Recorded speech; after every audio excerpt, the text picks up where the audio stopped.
Miami is a city with a great tradition, a well-crafted building.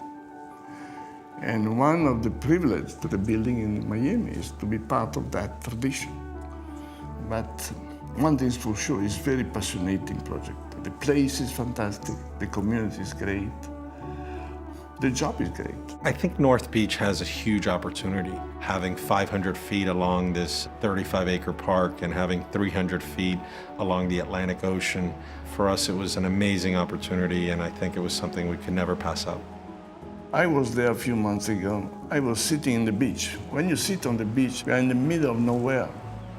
You're in the middle of Miami, but you feel like on a little island, lost. It's fantastic. This building is basically made out of 16 decks flying one above the other. And of course, those suspended decks catch the sound of the ocean. They also catch the light of the ocean, of course. This is the beautiful thing. Our partner in this project is Davide Bizzi. He's a good friend, and Davide wanted me to meet Renzo. So I took advantage of the time and we flew to Genoa. And I was able to meet Davide and Renzo. I have to thank Davide for the introduction because Renzo's someone, obviously a master in the world, someone that's done amazing structures, but is also very sensitive to the environment, to nature, and also to do something that was going to be appropriate, the right scale, the right density. You have both dimensions.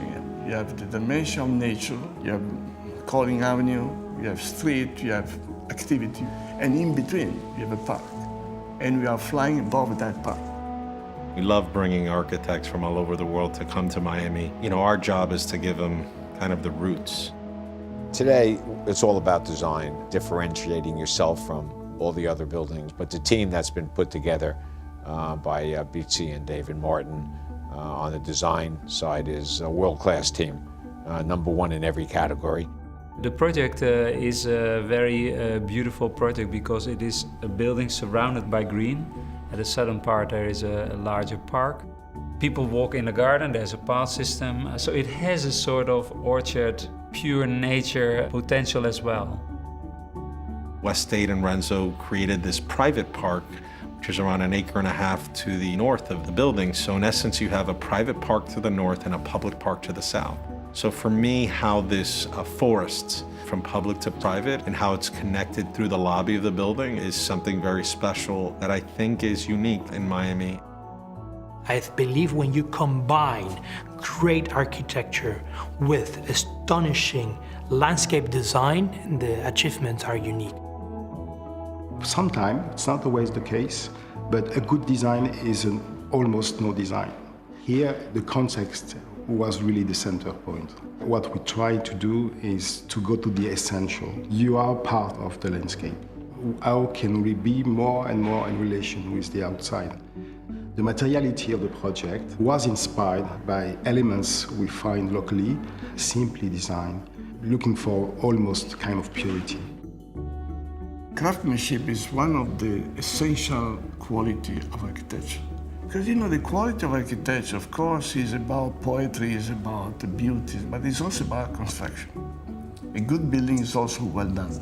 So we want to go back to this old tradition to make building in a very detailed way. The language we want to use, the language of lightness, this sense of a lack of gravity in some way. I know that it's a bit mad, but fighting against gravity is mad. But it's quite interesting, because it gives you something that has a kind of a poetic presence.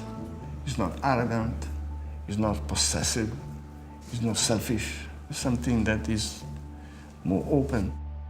We tend to know what people want because we work with buyers all the time, and we're building a project where we know that is going to sell very well because we're building something that people want to live in.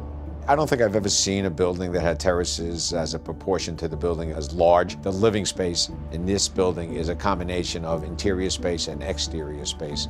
And the way we've done it is the outside becomes part of the inside. It becomes one. So I think that everyone is going to be very impressed with what we've accomplished. Miami right now is going through a cultural kind of renaissance. And for us, Renzo was someone that we felt was going to be able to add a lot of value to this property. It's really the last piece of Miami Beach that really is going to now have some new life and new energy. What he created here was something that I think is going to be a landmark and really give a lot of dignity and pride to the community.